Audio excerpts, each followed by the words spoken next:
स्वागत है। आज इस वीडियो में हम लोग डिस्कस करेंगे मैनुअल ट्रांसमिशन और ऑटोमेटिक ट्रांसमिशन के बारे में। इस वीडियो को बनाने का मोटिव ये है कि आपको एक आइडिया मिल सके कि आपको मैनुअल ट्रांसमिशन लेना चाहिए, मैनुअल ट्रांसमिशन की तरफ जाना चाहिए या ऑटोमेटिक ट्रांसमिशन की तरफ जाना चाहिए। आइडिया मैं सिर्फ इसलिए बोल रहा हूं क्योंकि एक वीडियो देख के आपको सिर्फ एक आइडिया ही मिल सकता है। लास्ट में आपको एक टेस्ट ड्राइव लेना चाहिए ताकि आप अच्छे से डिसाइड कर पाएं कि आपको मैनुअल ट्रांसमिशन लेना है या ऑटोमेटिक ट्रांसमिशन लेना है। रेफरेंस के लिए अभी जो नई गाड़ियां आई हैं, ग्रैंड विटारा हो गया, टोयोटा का हाईराइडर हो गया, इसमें भी आपको जो माइल्ड हाइब्रिड है, स्ट्रॉन्ग हाइब्रिड की तो हम बात ही नहीं कर रहे हैं, जो माइल्ड हाइब्रिड है उसमें आपको मैनुअल भी मिलेगा और ऑटोमेटिक भी मिलेगा। तो एक बार हम उसका रेफरेंस लेके बात करेंगे कि मेरा क्या पसंद है। मैं अगर हाईराइडर बुक करने जा रहा हूं, मैं अगर ग्रैंड विटारा बुक करने जा रहा हूं, तो मैं अपने बारे में बताऊंगा कि मैं मैनुअल चूज करूंगा कि ऑटोमेटिक चूज करूंगा। इसके बारे में भी हम इस वीडियो में आगे बात करेंगे। आगे बढ़ने से पहले अगर आपको ये चैनल सब्सक्राइब करने लायक लगे तो इस चैनल को सब्सक्राइब कर लीजिएगा। चलिए इस वीडियो को शुरू करते हैं। हम इस वीडियो में डिस्कस करेंगे कुछ सिनेरियोज में जहां पे मैनुअल ट्रांसमिशन अच्छा होता है और कहां पे ऑटोमेटिक ट्रांसमिशन अच्छा हो सकता है, और साथ ही साथ हम ये भी देखेंगे कि कैसे काम कर रहा है ये मैनुअल ट्रांसमिशन और ऑटोमेटिक ट्रांसमिशन, ताकि आपको आइडिया मिल जाए कि आपके लिए क्या ज्यादा सुटेबल रहेगा। तो देखिए, ऑटोमेटिक ट्रांसमिशन का तो आप लोगों को पता ही होगा। उसमें सबसे लेफ्ट साइड क्लच होता है, बीच में आपको ब्रेक होता है और सबसे राइट साइड आपको एक्सीलरेटर होता है, और यहाँ पे आपको एक गियर बॉक्स होता है। उस गियर बॉक्स में कुछ नंबर ऑफ गियर्स होते हैं। किसी गाड़ी में 5 गियर होते हैं और आजकल गाड़ियों में 6 गियर वाले गियर बॉक्स भी आने लगे हैं। तो सबसे पहला पॉइंट तो ये है, अगर आप एक मैनुअल ट्रांसमिशन वाली गाड़ी चला रहे हैं तो वो ज्यादा इंगेजिंग होता है। इंगेजिंग का मतलब क्या हुआ? अगर आपको गाड़ी स्टार्ट करनी है तो आपने चाबी घुमाया, सबसे पहले आपका जो गियर बॉक्स है वो न्यूट्रल में रहेगा। आपने क्लच प्रेस करेंगे, आप फिर गियर बॉक्स से गियर 1 में जाएंगे, फिर आप क्लच धीरे धीरे छोड़ेंगे और फिर एक्सीलरेटर दबाते हुए गाड़ी आगे बढ़ाएंगे। फिर कुछ दूरी बाद जब इंजन का आरपीएम थोड़ा सा उठ जाएगा तब आप फिर से क्लच दबाएंगे, फिर गियर 2 में लाएंगे, फिर क्लच छोड़ के फिर एक्सीलरेटर दबाएंगे, फिर और आगे जाएंगे और स्पीड बढ़ेगा, जो इंजन का आरपीएम है वो और बढ़ेगा, तो आपको फिर तीसरे गियर में जाना पड़ेगा। तीसरे गियर में जाने के लिए फिर से आपको क्लच दबाना है, थर्ड गियर में शिफ्ट करना है, क्लच धीरे छोड़ना है और एक्सीलरेटर दबाना है। तो इस तरीके से काम करता है मैनुअल। अब जब मैनुअल हो गया, इसमें तो आप अच्छी तरीके से गाड़ी के साथ जुड़े हुए हैं, गाड़ी के साथ इंगेज हैं। आप डिसाइड कर रहे हैं कि आपको गियर कब चेंज करना है, कितने आरपीएम पे चेंज करना है। आप चाहे तो पहले गियर पे ही रहिए और 4000 5000 आरपीएम तक ले जाइए और उसके बाद सेकंड गियर चेंज करिए। उससे फ्यूल एफिशिएंसी थोड़ी घट जाएगी लेकिन गाड़ी को टॉर्क मिलेगा। या आप 2000 आरपीएम के बाद ही अपना गियर है वो सेकंड गियर पे कर लीजिए। इससे आपकी फ्यूल एफिशिएंसी बढ़ेगी और एक स्मूथ राइड मिलेगी, आपको ज्यादा पंची राइड नहीं मिलेगी, ज्यादा टॉर्क नहीं मिलेगा उस टाइम पे। दूसरी तरफ जो ऑटोमेटिक ट्रांसमिशन है उसमें गाड़ी के पास अपना दिमाग होता है। यहाँ तो आपने अपना दिमाग लगाया कि आपको कब फर्स्ट गियर में लगाना है, कब सेकंड में लगाना है, कब थर्ड में लगाना है, लेकिन ऑटोमेटिक में गाड़ी अपना दिमाग यूज करता है। अब उसमें क्या है, एक पर्टिकुलर आरपीएम पे और एक पर्टिकुलर स्पीड पे कौन सा गियर होना चाहिए ये गाड़ी डिसाइड करता है। उसके अंदर पहले से ही ये इंफॉर्मेशन फीड रहता है। अच्छा, इतना आरपीएम इतना स्पीड है तो गाड़ी का जो गियर है इतना एक बढ़ा दो। अच्छा, स्पीड कम हो गया है, आरपीएम ज्यादा कम हो रहा है तो गियर घटा दो। तो एक डिजाइन होता है कि इतना आरपीएम होगा, इतना स्पीड होगा तो इतना गियर रहना चाहिए, और उसी हिसाब से गाड़ी जो ऑटोमेटिक ट्रांसमिशन गाड़ी है अपना गियर अप डाउन करती रहती है।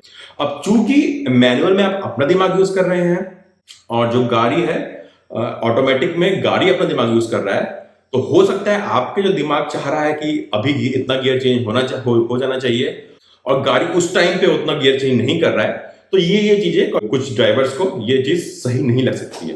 तो सबसे पहला पॉइंट तो अपना ये हो गया कि अगर आप मैनुअल चला रहे हैं तो सब कुछ आपको खुद करना है और आप अपने गाड़ी पे पूरी तरीके से कंट्रोल कर रहे हैं कि भाई इतना आरपीएम हो गया, अब मैं इस गियर पे जाऊंगा। अच्छा, आरपीएम इतना हो गया, अब मैं इस गियर पे जाऊंगा।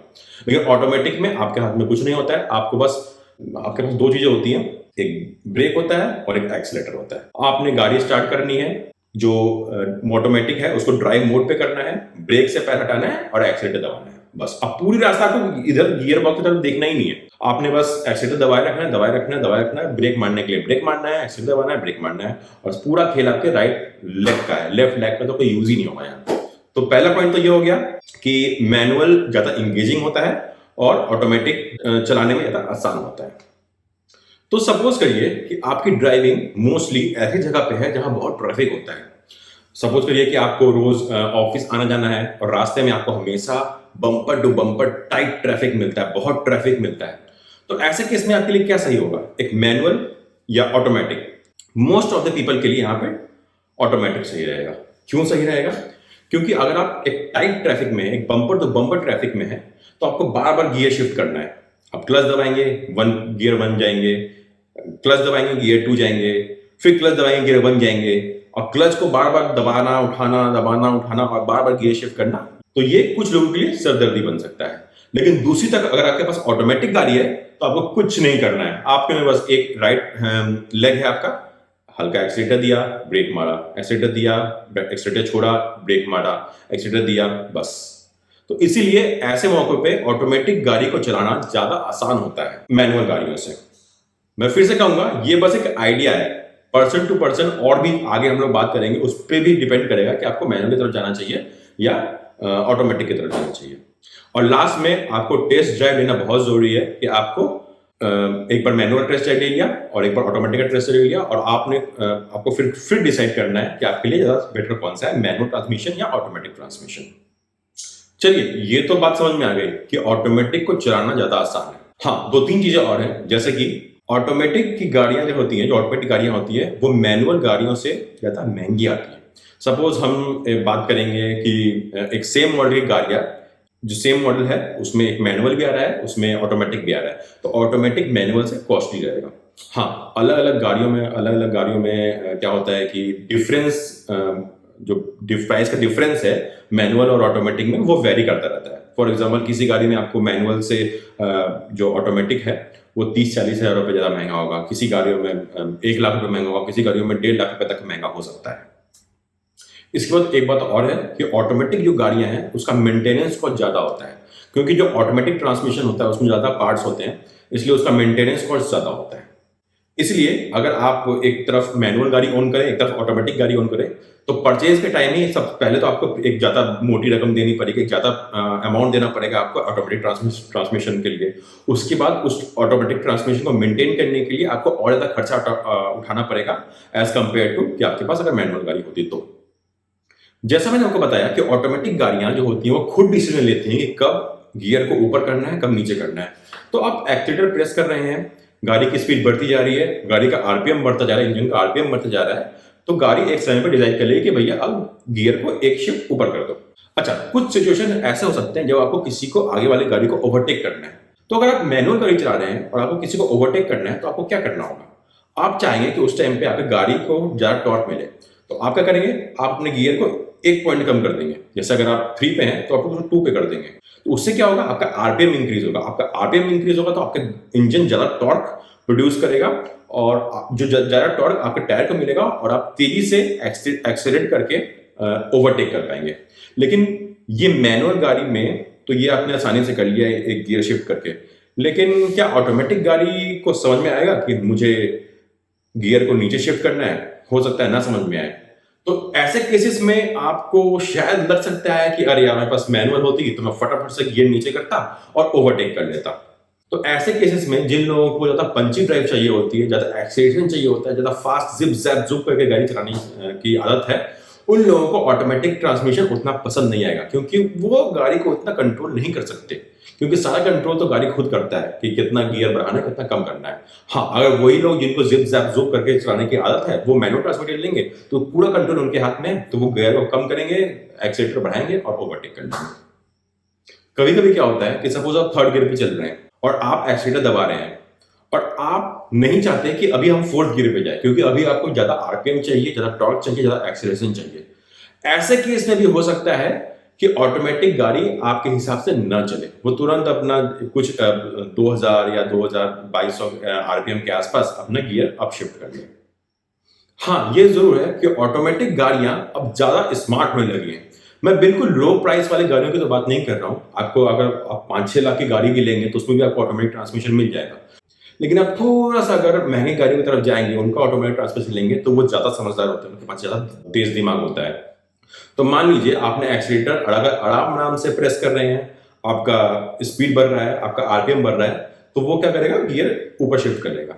लेकिन सपोज आपने एग्रेसिवली, आपने बहुत तेजी से अपना एक्सीलेटर प्रेस किया है, तो गाड़ी को समझ में आ जाएगा कि ये एक्सीलेटर बहुत तेजी से प्रेस कर रहा है, इसका मतलब कुछ जल्दी से आगे जाना है। और जल्दी से आगे जाने के लिए वो जो गाड़ी है वो अपना जो ऑटोमेटिक गियर शिफ्ट है वो तुरंत नहीं करेगी, ताकि आपको एक ज्यादा आरपीएम मिल सके और आप जो चाह रहे हैं कि जल्दी से मुझे एक अच्छा एक्सीलरेशन मिले वो आपको मिल सके। कभी कभार जो मैनुअल गाड़ी चलाते हैं उनको पता होगा कि सपोज करिए आप फोर्थ गियर पे गाड़ी चला रहे हैं और आप अच्छे खासे स्पीड पे हैं, और आपने क्या किया, अब आप स्पीड कम कर रहे हैं, स्पीड कम कर रहे हैं लेकिन आपने गियर कम नहीं किया, तो आपका जब स्पीड काफी कम हो जाएगा और गियर आपका फोर्थ पे ही है, तो आपकी गाड़ी एक समय पे आके अटक अटक के रुक जाएगी। ये मैनुअल में पॉसिबल है, ये ऑटोमेटिक में पॉसिबल नहीं है। ऑटोमेटिक में पॉसिबल क्यों नहीं है? क्योंकि ऑटोमेटिक तो अपना खुद का दिमाग लगाता है, वो अपने आप ही समझदारी से आपको गियर कम कर लेगा, आपकी गाड़ी नहीं रुकेगी। यही प्रॉब्लम कुछ लोगों को आता है चढ़ाई पे भी। अगर आप हिली एरियाज में रहते हैं, आप गाड़ी चढ़ा रहे हैं या आप किसी पार्किंग में हैं, वहां पे गाड़ी है चढ़ानी है और गाड़ी आपको बीच में रुक गई, तो आप या आपको रोकनी पड़ी और आप चाहते हैं कि वहां से आगे बढ़े, तो किसी लोगों को क्या होता है मैनुअल में कि वो क्लच ठीक से छोड़ नहीं पाते हैं, तो गाड़ी उनकी रुकती रहती है या रोल बैक भी हो सकती है। तो ऐसे केसेस में मैनुअल जो ट्रांसमिशन है उनको मैं मैनुअल ट्रांसमिशन ही सजेस्ट करूंगा किसी लोगों को ऐसी प्रॉब्लम है तो, क्योंकि मैनुअल का तो पता है वो उसमें आपको गियर हैंडल करना ही नहीं है, वो मैनुअल गाड़ी तो अपना गियर खुद हैंडल कर लेगी। तो आपको हिली एरियाज में या चढ़ाव में जब आप गाड़ी चलाएंगे ऑटोमेटिक ट्रांसमिशन वाली, तो वो अपने आप ही गियर को इस तरीके से मैनेज कर लेगी कि आपकी गाड़ी अटक के रुकेगी नहीं। वैसे ऑटोमेटिक गाड़ियों को चलाना सीखना बहुत आसान है मैनुअल गाड़ी के कंपैरिजन में, और अगर आपको मैनुअल गाड़ी चलाना आता है तो आपके लिए मैनुअल से ऑटोमेटिक में शिफ्ट करना भी बहुत आसान है। तो चलिए आखिरी पॉइंट के बारे में बात कर लेते हैं अब इस बार, लेकिन हम लोग ग्रैंड विटारा और टोयोटा हायराइडर का रेफरेंस देते हुए बात करेंगे। देखिए, अगर आप ग्रैंड विटारा या टोयोटा हायराइडर का स्पेक शीट देखेंगे तो आपको उसमें पता चलेगा कि देखिए, ये तो पता ही है आपको कि उसमें मैनुअल ट्रांसमिशन भी आ रहा है और ऑटोमेटिक ट्रांसमिशन भी आ रहा है। तो जो मैनुअल ट्रांसमिशन है उसमें 5 गियर है, हालांकि आजकल गाड़ियों में 6 गियर भी आने लगे हैं, जैसे क्रेटा अगर आप देखेंगे, सेल्टोस देखेंगे तो उसमें 6 गियर आता है, लेकिन इसमें मैनुअल में सिर्फ 5 ही गियर है। ये अच्छी बात है कि उसमें जो ऑटोमेटिक ट्रांसमिशन है उसमें 6 गियर आता है। तो यहाँ पे क्या फर्क हो सकता है? देखिए, ग्रैंड विटारा टोयोटा हायराइडर का को मैंने अभी तक चलाया नहीं है, जाहिर सी बात है, तो जो मुझे आइडिया लग रहा है, जो मैं समझ पा रहा हूँ वो मैं आपको बताता हूँ। अगर आप सिटी में चला रहे हैं या फिर अगर आप हाईवे पे भी चला रहे हैं, लेकिन आपको जो स्पीड है वो 70-80 के आसपास का है, तब तो आपको मैनुअल में कुछ ज़्यादा दिक्कत होनी नहीं चाहिए। आप 5th गियर में रहेंगे, 70-80 की स्पीड में चलाएंगे, कोई समस्या नहीं है। लेकिन ऐसा मुझे लगता है कि मान लीजिए आप अब हाईवे में चला रहे हैं और आपकी जो स्पीड है वो 100-120 जा रही है, तो ऐसे केसेस में हो सकता है कि जो आपकी इंजन है उसका आरपीएम काफ़ी ज़्यादा हो जाए और इंजन थोड़ी स्ट्रेन फील करे, ऐसा लगे कि इंजन अब ज़्यादा कोशिश कर रही है आपके स्पीड को मेंटेन करने के लिए। क्योंकि अगर आप 5th गियर में 100, 110, 120 की स्पीड में चलाएंगे तो आपका आरपीएम काफी ऊपर चला जाएगा, हो सकता है 3500, 4000 आरपीएम तक ही पहुंच जाए। लेकिन अगर आप ऑटोमेटिक चलाएंगे जिसमें 6 गियर है, तो आप 100, 110, 120 की स्पीड में जब जा रहे होंगे तो ऑटोमेटिक ट्रांसमिशन क्या करेगा, वो 5th से 6th गियर में चला जाएगा। और 6th गियर में जाने पे होगा क्या कि अगर आप 110 से 120 की स्पीड में चला रहे हैं तो उस टाइम गाड़ी का जो आरपीएम रहेगा वो 2500, 3000 तक ही रहेगा, मैक्स टू मैक्स। तो ऐसे क्या होगा, आपको जो ऑटोमेटिक गाड़ियां है हाई स्पीड पे, जो ऑटोमेटिक जो ये ग्रैंड विटारा और हायराइडर का जो ऑटोमेटिक वर्जन होगा, वो हाई स्पीड पे आपको ज्यादा रिलैक्स्ड फील करेगा। आपको इंजन इतना लगेगा नहीं कि इंजन ज्यादा मेहनत कर रही है गाड़ी की स्पीड को मेंटेन करने के लिए। तो ये मुझे लगता है कि हो सकता है कि अगर आप ऐसे हैं जो ज्यादा हाईवे पे चलाते हैं और हाई स्पीड पे चलाते हैं, तो आपके लिए हो सकता है कि ऑटोमेटिक ज्यादा सुटेबल रहे, क्योंकि वो 6th गियर में जाएगा और गाड़ी ज्यादा रिलैक्स वे में चलेगी। हाई स्पीड पे भी हो सकता है कि मैनुअल पे ऐसा ना हो, हालांकि जब गाड़ी आएगी हम लोग टेस्ट ड्राइव लेंगे तभी अच्छे से क्लियर हो पाएगा। इसलिए मैं आपसे निवेदन करता हूँ कि इस वीडियो से आप सिर्फ आइडिया लें कि क्या मैनुअल में कैसा रहता है और ऑटोमेटिक में कैसा रहता है, और आप फिर टेस्ट ड्राइव लेके फाइनल डिसीजन बनाएं। देखिए, ऐसा हो सकता है कि आपको लगे कि मेरे लिए ऑटोमेटिक ज्यादा सुटेबल हो, लेकिन कहीं कहीं आपको ऐसा लगता हो कि यार जो मैनुअल में जो कंट्रोल हम कर सकते हैं गाड़ी को, कि एक्सीलरेशन लेना हो तो गियर कम करके फटाफट एक्सीलरेशन लेके ओवरटेक कर लिया, वो मैं कहीं मिस ना कर दूं। या आपको ये लग सकता है कि अगर मैं ऑटोमेटिक चलाऊं, वैसे तो मैं मंडे टू फ्राइडे ऑफिस आना जाना करता हूं, मुझे रिलैक्स ड्राइविंग चाहिए, मैं ऑटोमेटिक चलाना चाहता हूं, लेकिन वीकेंड्स पे मैं थोड़ा फन के लिए निकलता हूं और मैं फन ड्राइविंग करता हूं जिप जैप जुप करके। तो ऐसे किस्से में अगर ऑटोमेटिक ले लूंगा तो मैनुअल मिस करूंगा, और अगर मैं मैनुअल ले लूंगा तो ऑफिस आने जाने के लिए जहां पे बम्पर टू बम्पर ट्रैफिक होता है वहां पे मैं ऑटोमेटिक ही मिस करूंगा। तो ऐसे में क्या किया जाए? तो ऐसे में जो सबसे बढ़िया है वो है पैडल शिफ्टर्स, जो कि ऑटोमेटिक गाड़ियों में आता है, और ये चीज आपको ग्रैंड विटारा और टोयोटा हाइराइडर में भी मिल रहा है। तो यहाँ पे टोयोटा हाइराइडर और ग्रैंड विटारा का ऑटोमेटिक लेने का ये फायदा मिल जाएगा आपको कि एक तो आपको रिलैक्स ड्राइविंग मिल जाएगी, दूसरा फायदा आपको मिल जाएगा कि इसमें 6 गियर्स हो जाएंगे, और तीसरा फायदा आपको मिल जाएगा इसमें आपको पैडल शिफ्टर से मिल जाता है। अब पैडल शिफ्टर क्या होता है? तो पैडल शिफ्टर आपको एक मैनुअल कंट्रोल दे देता है ऑटोमेटिक के ऊपर। तो अगर आप डी मोड में रहेंगे ऑटोमेटिक के ऊपर और गाड़ी आप चलाएंगे, डी मोड मतलब होता है ड्राइव मोड, यानी कि अब इसमें गाड़ी आपको चलानी है। तो वैसे ऑटोमेटिक में 4 मोड होते हैं। पार्किंग मोड, जिसमें आप गाड़ी को पार्क करके निकल जाते हैं, एक होता है न्यूट्रल, जो मैनुअल में न्यूट्रल होता है, एक होता है रिवर्स, जो गाड़ी पीछे ले जाती है, और एक होता है ड्राइव मोड, कि ड्राइव मोड में आप गाड़ी आप चलाना है। तो ड्राइव मोड में आपने करना है और गाड़ी अपने ऑटोमेटिकली सब कुछ हैंडल करती रहेगी, क्लच दबाना हो, गियर शिफ्ट करना हो, सब कुछ गाड़ी अपने आप हैंडल करती रहती है ऑटोमेटिक में। लेकिन आपको स्टीयरिंग के पास एक पैडल शिफ्टर मिल जाता है। ये क्या करता है, उसमें एक इस साइड आपको माइनस का साइन मिल जाएगा, इस साइड आपको प्लस का साइन मिल जाएगा। आप प्लस साइन दबाएंगे ना, तो सपोज आपकी गाड़ी अगर गियर 3 में है, आप प्लस साइन दबाएंगे तो गियर अब 3 से 4 में चली जाएगी, यानी कि अब आप मैनुअली गियर को बढ़ा पा रहे हैं। और यही यहाँ इस साइड होता है नेगेटिव साइन, यानी इसको आप प्रेस करेंगे तो अब आप गियर को एक स्टेप नीचे ले जाएंगे, यानी आप मैनुअली गियर को स्टेप डाउन कर पा रहे हैं। हाँ, ये है कि जब आप डी पे चला रहे हैं गाड़ी अपना ऑटोमेटिक चलती है, लेकिन जैसे ही आपने आप गाड़ी को बोला कि मैंने यहाँ पे जो अपना पैडल शिफ्टर उसका प्रेस कर दिया, और आप गाड़ी को ये बता रहे हैं कि अब मैं गाड़ी को मैनुअली कंट्रोल करना चाहता हूँ, तो आपके प्लस दबाने से या माइनस दबाने से गियर प्लस या माइनस तो जरूर हो जाएगा, और गाड़ी को यह भी पता चल जाएगा कि अब ये बंदा इस गाड़ी को मैनुअली चलाना चाहता है। तो आप कितना भी आप एक्सीलेटर दे दें, कितना भी आरपीएम उड़ जाए, आपकी गाड़ी अब ऑटोमेटिकली गियर शिफ्ट नहीं करेगी, क्योंकि अब वो मैनुअल मोड में आ चुकी है। वापस ऑटोमेटिक मोड में जाने के लिए आपको हर गाड़ियों का अलग सिस्टम होता है, लेकिन जो मोस्टली होता है ये होता है कि आपको जो इस साइड वाला पैडल शिफ्ट होता है, जो प्लस वाला होता है, उसको लॉन्ग प्रेस करना होता है, फिर गाड़ी वापस से ऑटोमेटिक मोड में चली जाती है। तो ऑटोमेटिक गाड़ी में अगर पैडल शिफ्टर हो तो इसका मतलब ये होता है कि आप जब चाहें उसको मैनुअली भी कंट्रोल कर पाएंगे, और जब आपका अब रिलैक्स ड्राइविंग का मूड है तो अब आप उसको वापस से ऑटोमेटिक मोड में डाल सकते हैं। तो ये एक फायदा ऑटोमेटिक पे एक मिल जाता है। हालांकि जो मैंने पहले डिस्कस किया मैनुअल के ऊपर, वो तो है ही है मैनुअल के फायदे, लेकिन ये जो एक फायदा है वो आपको एक ऑटोमेटिक पे एक्स्ट्रा मिल जाता है, जो आपको एक मैनुअल कंट्रोल देने में हेल्प करता है आपकी गाड़ी को। तो इसीलिए अब मैं बताता हूँ कि मेरा फेवरेट क्या है। मैं अगर टोयोटा हाइराइडर बुक करूँ या ग्रैंड विटारा बुक करूँ तो मैं ऑटोमेटिक वर्जन बुक करूंगा। ये मैंने अभी सोचा है, हालांकि जब प्राइस आएगा तब देखा जाएगा। अब प्राइस की मैं इसलिए कह रहा हूं क्योंकि हो सकता है कि मैनुअल, अगर सपोज मैं इसकी बात करूं हाइराइडर की, अगर उसमें नियो वी का मैनुअल और नियो वी का जो ऑटोमेटिक है उसमें जो प्राइस डिफरेंस है वो 1.5 लाख आता है, तब तो भैया मैं मैनुअल ही लूंगा। लेकिन अगर प्राइस डिफरेंस कम है, जैसे कि 50,000 ही है, तो मैं ऑब्वियसली ऑटोमेटिक की तरफ जाऊंगा। तो ऑटोमेटिक और मैनुअल जो आपको लेना है, ये सब जो कंडीशंस अभी हमने डिस्कस किए हैं, ये तो आपको ध्यान में रखना ही रखना है।